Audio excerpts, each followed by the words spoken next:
It's not about foo-foo. It's not about, oh, I want to have a fluffy culture.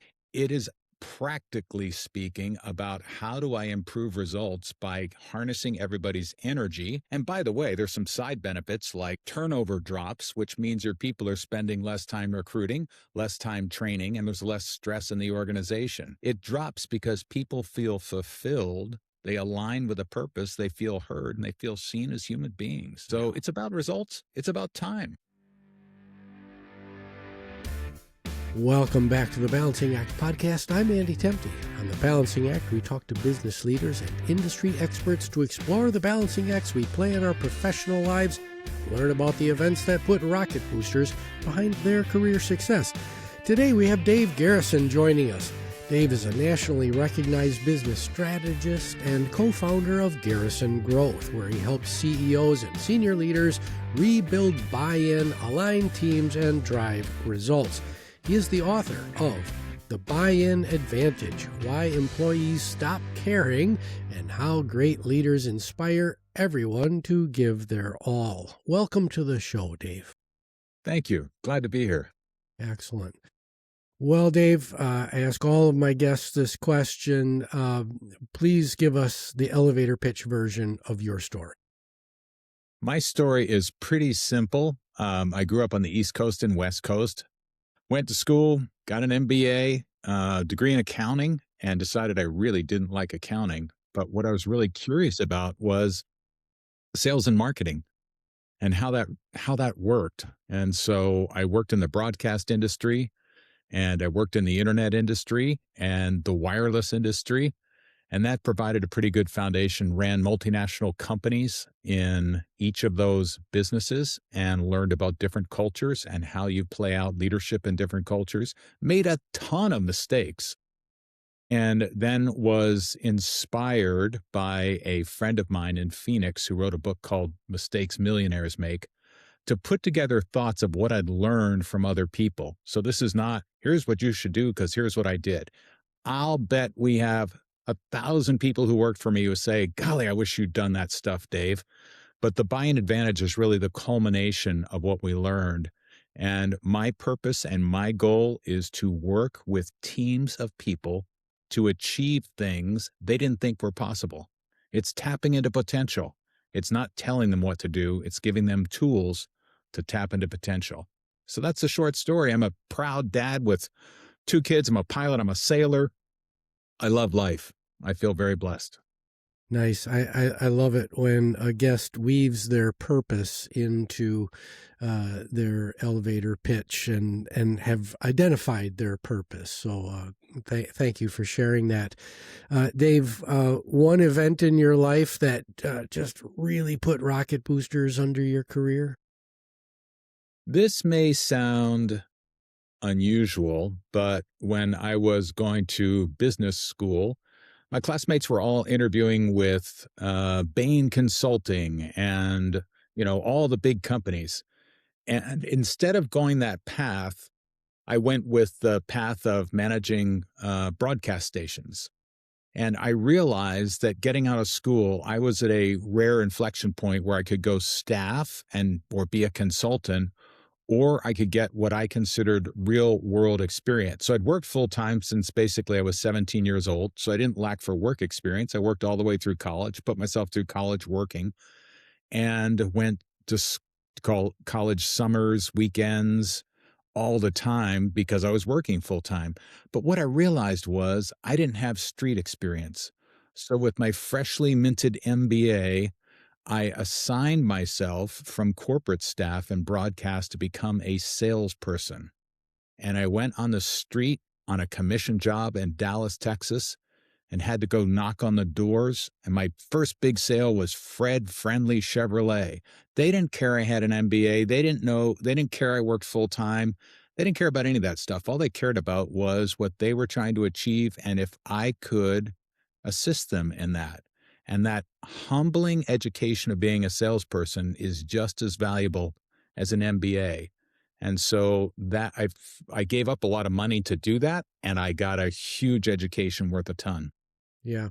Uh, I avoided anything sales and marketing early in my career, really to my detriment. I focused on finance and my role as a teacher, but gosh, if I could go back and tell myself something, I would have done something very similar to what you did, and got out there, knocked on doors, talked to people, because we're all selling ourselves in one way, one form or another. So getting connected to those sales and marketing muscles that you have to develop to be successful is critical. So thanks for sharing that. Dave, Garrison Growth. There's all sorts of leadership consultancies out there. What differentiates Garrison Growth? What's the it factor? Yeah, a great question. And probably our clients who get results are better positioned to answer that. But what I'll tell you, what we aim to do is redefine how teams work together to provide them tools to communicate and prioritize and align on what's to get done, and then give them rhythms of accountability. So we do this through coaching, we do it through strategic planning, we do it through leadership development. And what we find in organizations are generally the CEO and the C suite, very competent people, really good at what they do, and their purview is their world. If you're a VP of manufacturing, your world is manufacturing. And what we ask people to do is to elevate and become a member of the senior team and to communicate and connect and explore with other senior team members what's possible here, not what's our budget, not, oh, we want to achieve 7% growth. It's what's possible here. What can we do to fundamentally change the business? And things worth doing generally take 6 quarters and multiple departments. That's been our experience. And we explain to them, for example, think about Starbucks, because most people know Starbucks. There's a difference between Starbucks saying, I've got an idea, let's introduce a new flavor of our latte. There's a difference between that, which is awesome and might bump sales 5%, versus saying, let's do mobile ordering, which took a long time to do, touched every aspect of the business, and revolutionized their business. Now represents a quarter to a third of their sales. And so we ask people to think about what really meets a need of customers, what changes the world. Let's align with our purpose. Let's make sure we reinforce our values, and let's use tools to communicate with each other to prioritize what it is we're doing, who's going to do what part of that, and then celebrating and teaching other people how to do the same. So what differentiates us? An it factor, it's we provide tools so people can tap into potential. It's as simple as that. Yeah. We've got a great team, by the way. I am not Garrison Growth. I am one of a member of a small team of people who are committed to creating great. Yeah. How do you, so strategic, you mentioned strategic planning. How do you keep the strategic plan front and center in an organization that you're working with? Because in my experience, most strategic plans end up in a desk drawer somewhere, never to be seen again. And then the team wakes up a year later and goes, well, we did all this great work, but we never did anything with it. How do Yeah, you because keep it other fresh? stuff came up, Andy. Yes, Other it stuff did. got in the way. So Yep. a couple of things about strategic plan. A well-defined strategic plan talks about activities, where numbers might be a measure, but it's not about numbers. It's not about, let's grow sales 12%. Each department will define that differently. So it's having a really crisp definition of how we're going to do whatever it is we want to do, having clear activities identified, and then having clear evidence of success. Those elements are missing in most strategic plans we see.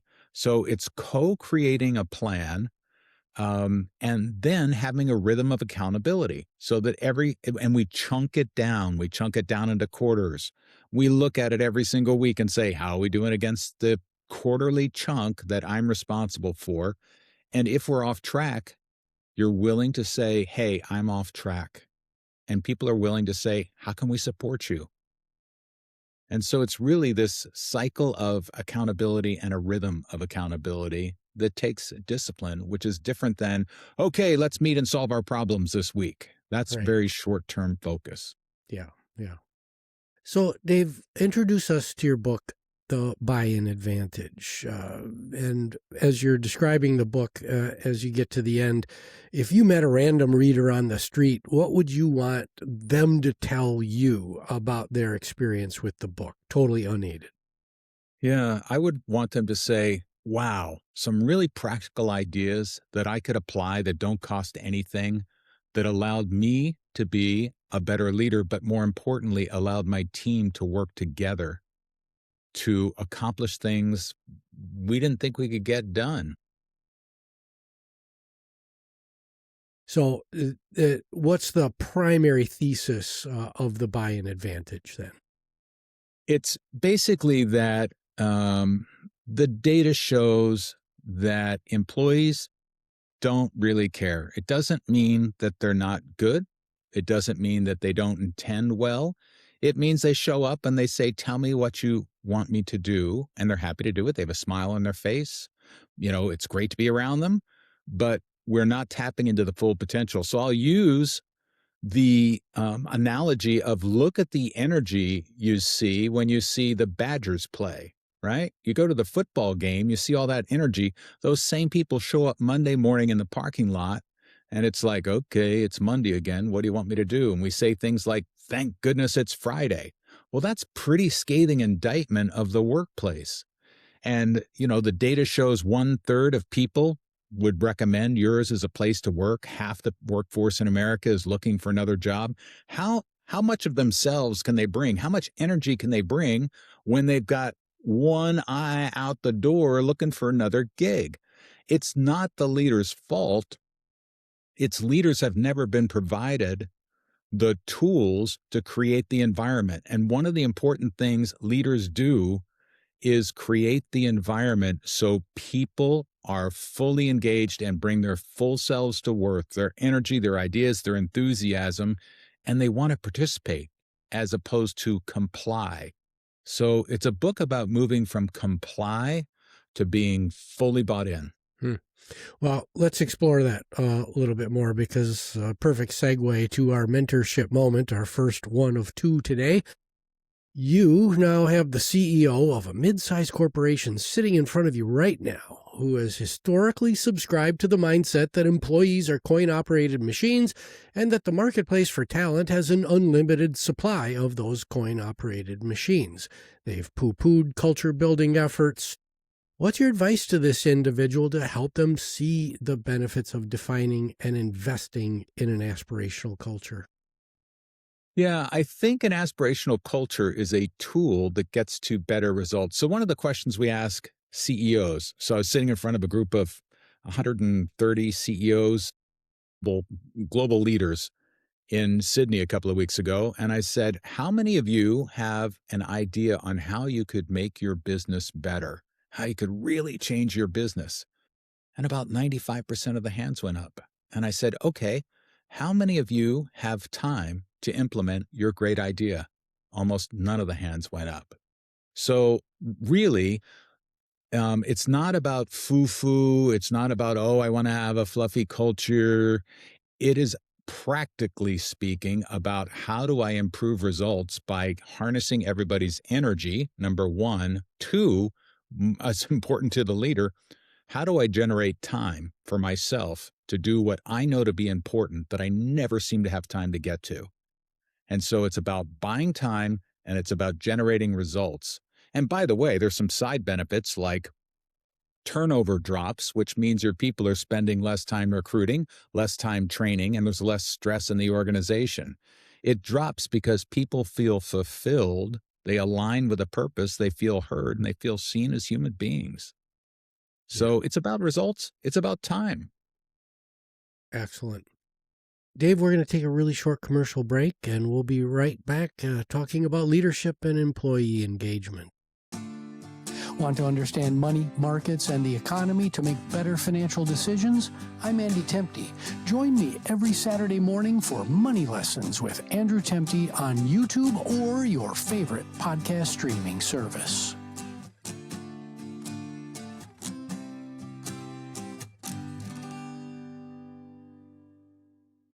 And we're back with Dave Garrison talking about leadership and employee engagement.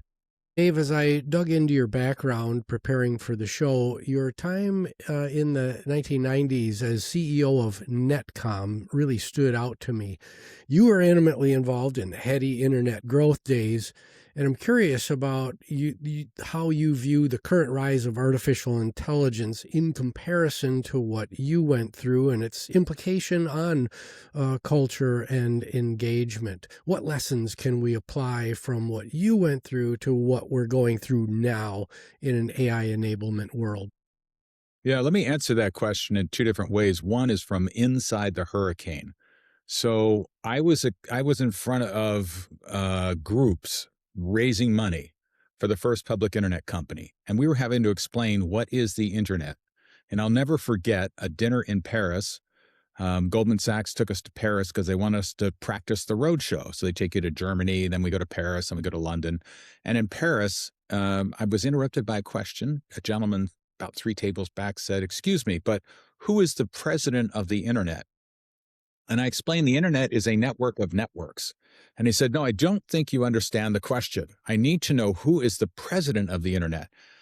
I'm looking at the Goldman bankers in the back, and they're rolling with laughter in the back of the room, seeing me squirm. And I finally said, "I am the president of the internet," because I wasn't going to get on with the presentation unless I explained I was the president of the internet. So good enough, let's move on. Right. When you're inside the firestorm, people want to know, well, what's the future? What's the future? What's the future? And the truth is, when you're growing 200 or 300% a year, you have no idea. You're trying to keep up with a hurricane. I make the analogy when you're a pilot, when you're in really severe turbulence, what I learned in training at American was keep the plane right side up.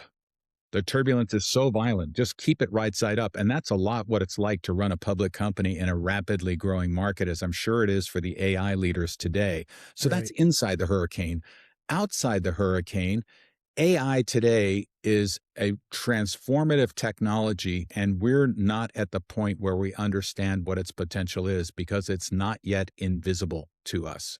In other words, when I wake up in the morning, I don't think, oh, I need to go turn on the internet. Right. It's there, it's invisible, and that's when we start to apply it. So the internet, in the beginning days of the internet, is how do you organize and access information? Today, it's also how do you organize and access, but now it's meaningful information in a useful way.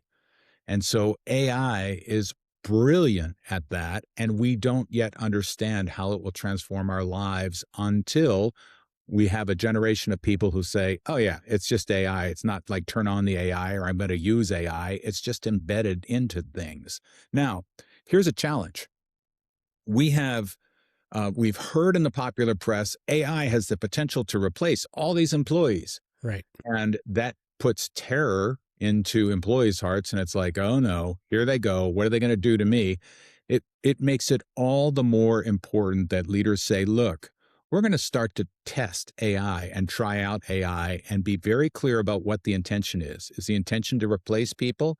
If it is, then say our intention is to figure out how to reduce labor costs or how to repurpose labor or how to get our work done more efficiently. And if a leader is really thoughtful about people and wants to harness people, they'll say something like, hey, do you know what? I want to make sure that you have the opportunity to experiment with AI and you have the opportunity to figure out how it might be a tool for you to use. So we're going to run a class. We're going to run a session, and I would like to get your ideas on how we could use AI. So we call that in the book, done with, not done to. Mm. And AI should, in my view, AI is not about replacing people. AI is about providing tools to enhance productivity of people. AI is about creating jobs, not eliminating jobs. Yeah. So if your goal is to eliminate jobs, awesome. Call it out. Just be real with people. And Yeah. what I believe is it's a huge workforce enhancer, huge productivity tool, but you need to invite people along, tell them clearly what you're doing, give them the tools and training they need, and then say, hey, play around with this, try it out. Let's find out by fooling around and let's put it to work for us and do it Yeah. together. Yeah, communication really does help bring down that fear factor, and there's just a lot of fear in the marketplace or the talent marketplace right now. Uh, Sure. Dave, let's segue back into our second mentorship moment, and there's some in your pitch for coming on the show. You said that there were some real practical tips, so that's what we're getting at right now. You've got the CEO of a mid-sized company sitting in front of you right now. That same CEO, they're concerned about team member buy-in of their strategic objectives. What practical tips do you have for that individual, that CEO, to drive team results? Yeah, I was together with a group of CEOs, and I had gone through this exercise and explained to them this concept of cascading and how you effectively cascade your plan. And I said ineffective CEOs will do a town hall call or put out an email and say, "Hey everybody, here is our strategic plan. We have 3 objectives. Any questions?" And that's a great way to disengage people because the response is, "Yeah, what's for lunch? Where do you want to go to lunch? Hey, what do you think about, the Red Sox?" Effective CEOs invite people to participate in the strategic objectives. So what that might look like at the first level is calling together all of your managers or leaders and saying, "Here is the plan that we've created. I'd like you to look at it for a day or two, and then we're going to have a call, and I'm going to ask what clarifying questions you have and what unintended consequences these objectives might have, and how your department can support these strategies." And then ask those same managers to have that same meeting with their teams. So this is done with, not done to. We're not publishing these from the top of the mountain going, "Here are our strategic objectives," and then they get lost. We're asking people to identify, how can you get involved with these? How do they relate to what you're doing? And if they don't relate at all, at least understand how everybody benefits when we accomplish these objectives. So it's, give me the context of these objectives within the framework of our purpose and our values. Tell me why it's important to customers. Why is it important to us? Make it real to me, as opposed to, this is a document, it is carved in stone, and you're now seeing it. Do you have any questions? And the answer is Right, no, I don't have any questions. right.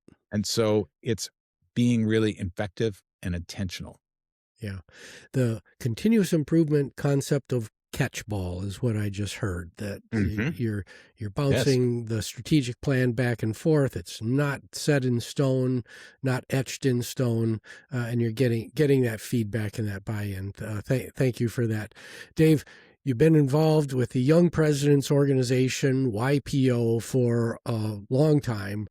I'd just like to segue a little bit into your experience there. What should our listeners know about Young Presidents Organization? Young Presidents Organization has been a transformative organization in my life and our family's life. And I was told by a leader, golly, when I was in my late 20s, you need to join YPO. And I was running a $40 million company. I didn't even know what it was, had never heard of it. And it is a group of leaders, over 30,000 CEOs of firms that have, say, over $15 million in sales. I'm not exactly sure, but close to that. Over $15 million in sales, that get together for the purpose of sharing and learning from one another. And so it's devoted to lifetime education. And so I have learned so much by sharing issues I'm facing and listening to other CEOs who might have had similar issues. I have access now to 30,000 CEOs around the world, and somebody has faced my issue before, and I can reach out to them. I've had the honor of being selected to serve on global parts of the organization in learning and in events and other things. And it's changed our lives. I remember our son, who is now an Air Force pilot, being trained by the Scottish basically special forces in nighttime tactics in forests in Scotland. He'll never forget that. And so it's amazing experiences for my family as well. But the point of this is, I would encourage any leader to seek outside similarly situated people. So whether it's YPO, whether it's Entrepreneurs Organization, EO, or whether it's Vistage, look for places where you can get together and be real and truthful and vulnerable and share what's going on and be willing to share your experiences, good, bad, and ugly, because we've all been on the road of highs and lows. So it's Yeah. been transformative in my life. Yeah, I got stuck early in my journey as a senior leader, and I had this mindset that I was going to be giving up some type of organizational secrets in organizations like YPO, and that's just not the case. No, it's built on trust and confidentiality. No one, never. So when you hear something, for example, this afternoon, I am going to Phoenix to a forum meeting, which is a group of 6 CEOs. We're in all different industries, all different stages. And I'm going to share exactly where I'm struggling and where I'm succeeding and what I'm celebrating. And I have 100% confidence. Whatever I say in that room will never be repeated outside the room. Thanks for sharing that. I just wanted to clarify. Dave, what have we not talked about today that you want to make sure that our listeners take away? Buy-in is different than engagement. So for years, we've heard about engagement, engagement, engagement. Engagement is the answer to the question, would you recommend this as a place to work? And in the US, engagement is pathetic, where 30% of the people, 33%, 10-year low would recommend somewhere as a place to work. That's a pretty low bar. Buy-in is a higher bar. Buy-in is, are you bringing your full self? Are you bringing your heart, your gut, your mind, your energy, your enthusiasm, your creativity, the full you to work every single day to share with other people? Not tell them what to do, but to collectively solve problems and come up with big ideas that transform the organization. So buy-in is a much higher standard than engagement. And I stress, it doesn't cost anything to create the atmosphere that allows for buy-in. It's up to the leader. But if the leader is too busy in meetings, too busy focused on the monthly P&L, too busy doing other stuff, people will get the message and they'll just say, okay, what do you want me to do? And that's fine. And the leader won't know that they've left so much opportunity on the table. Their biggest investment is not being used thoughtfully. Yeah. Yeah, what I'm hearing is the balancing act between organizational trust and accountability is a key driver of building buy-in with teams. So I really appreciate your perspective. There's a professor, Amy Edmondson at Harvard Business School, Right. who is considered the authority on safety, psychological safety, and trust. And I had an opportunity to visit again with Amy a couple of weeks ago. And I was really flattered because she took the time to read through the book and said, practical and insightful, really useful book, which, I mean, she has no dog in the hunt. So it was really great to hear Right. that, because these tools are about building trust. They are about being vulnerable in a safe way. And they are about getting the best thinking and best performance out of every single person. Yeah.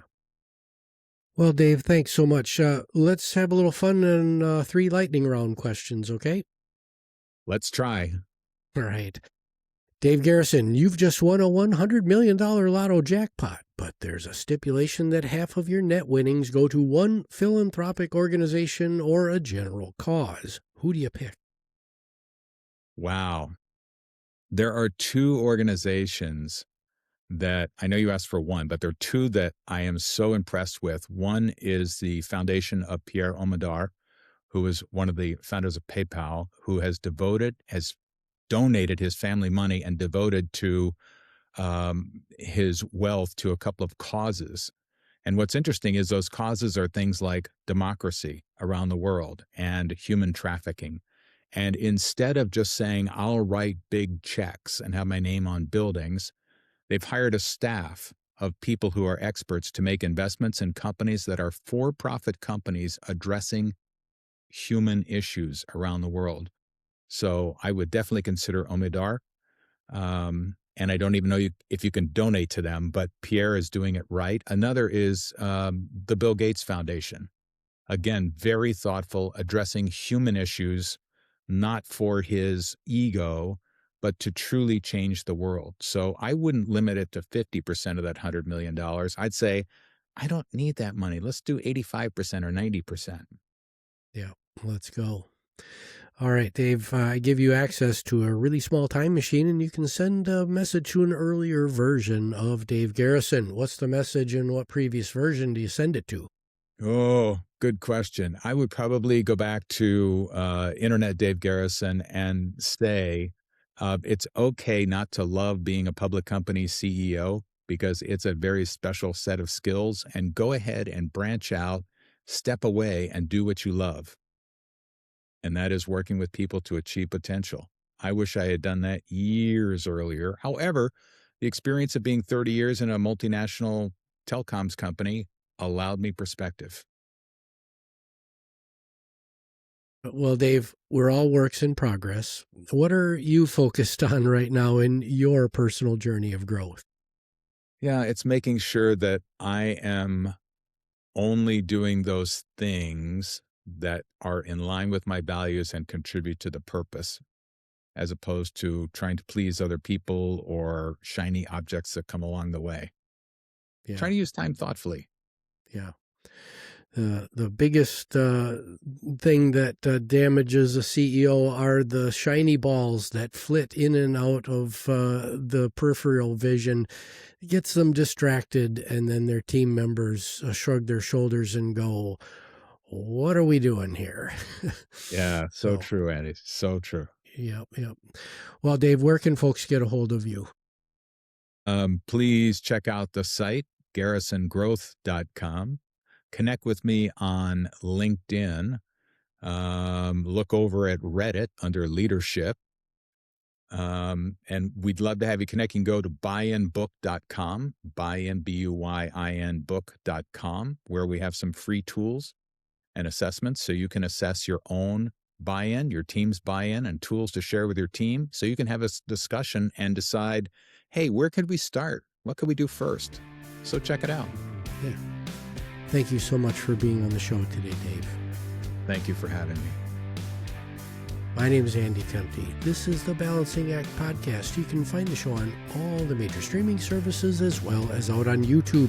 Please like, subscribe, rate, and most importantly, share this public educational good with your friends, your family, your colleagues, and maybe a neighbor. The show is produced by Nicholas Temte, and we'll see you next time on the Balancing Act.